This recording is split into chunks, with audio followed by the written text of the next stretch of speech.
Здравствуйте, меня зовут Елена Баженова, и я рада вас приветствовать у себя в гостях. Сегодня мы приготовим оригинальный творожный пирог, которым можно украсить даже праздничный стол. А называется он мозаичный. Для рецепта мы возьмем творог, яйца, масло сливочное, муку, сахар и соду. Ну, еще можно для соды взять уксус, чтобы погасить соду.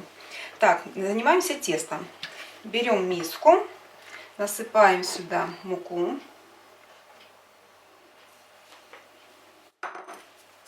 Добавляем ложку сахара, остальное пойдет в начинку.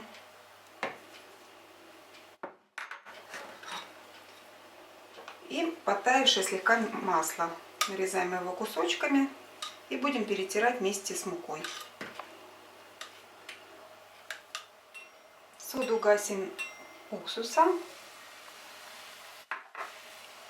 У меня уксус винный, ну подойдет любой.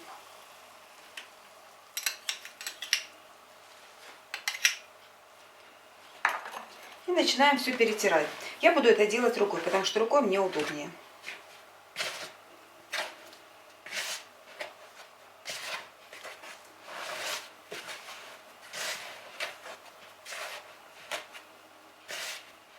Тесто у нас готово. Оно вроде бы вот рассыпчатое, но если его соединить вот в комочек, тесто слепляется. Так. Теперь берем форму. У меня металлическая, 24 сантиметра в диаметре. Можно использовать силиконовую. Форму я проложила пергаментной бумагой. И теперь берем 2/3 теста, 2/3 части теста, высыпаем в форму, 1/3 оставляем. И начинаем формировать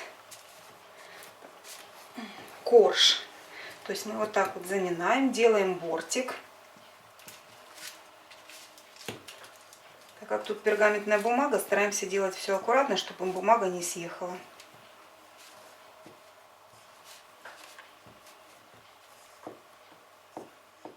Займемся приготовлением начинки. Берем творог, добавляем сюда яйца.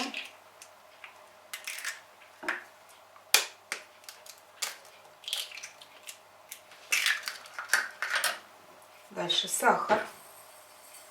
Начинка сладкая у нас. И теперь миксером перетираем. У нас должна получиться такая однородная масса без комочков.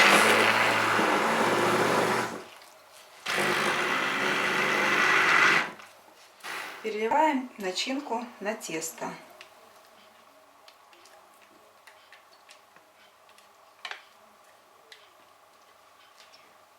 И разравниваем. Теперь берем оставшееся тесто, формируем комочки, а потом такие вот лепешечки. Делаем мозаику. И выкладываем поверх творожной массы. Размер абсолютно разный может быть, какой вам нравится.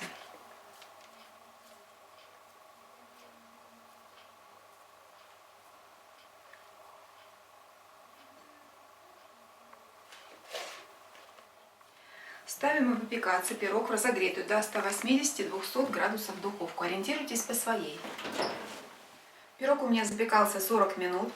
Я отключаю нагрев, приоткрою крышку, дверцу и оставляю так остывать его в духовке. Творожно-мозаичный пирог готов. Достать из такой формы его довольно сложно, поэтому лучше использовать все-таки разъемную форму, потому что пирог очень нежный. Будем снимать пробу. Я сразу разрезаю в форме. У меня он получился такой румяный, потому что я еще включила верхний подогрев, буквально за 5 минут до приготовления пирога.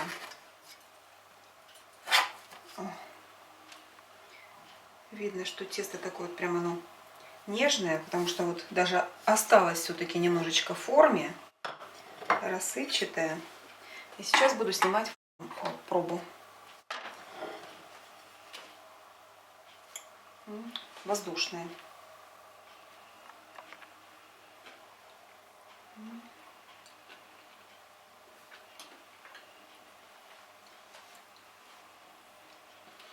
очень-очень нежный пирог получается. Но вот как для меня немножечко сахара, начинки много, можно немножко взять меньше. То, что в тесте сахара мало, вообще незаметно. То есть идеальное тесто, мне очень нравится. Получился нежный, такой ароматный и вкусный пирог. Готовьте с удовольствием и приятного вам аппетита!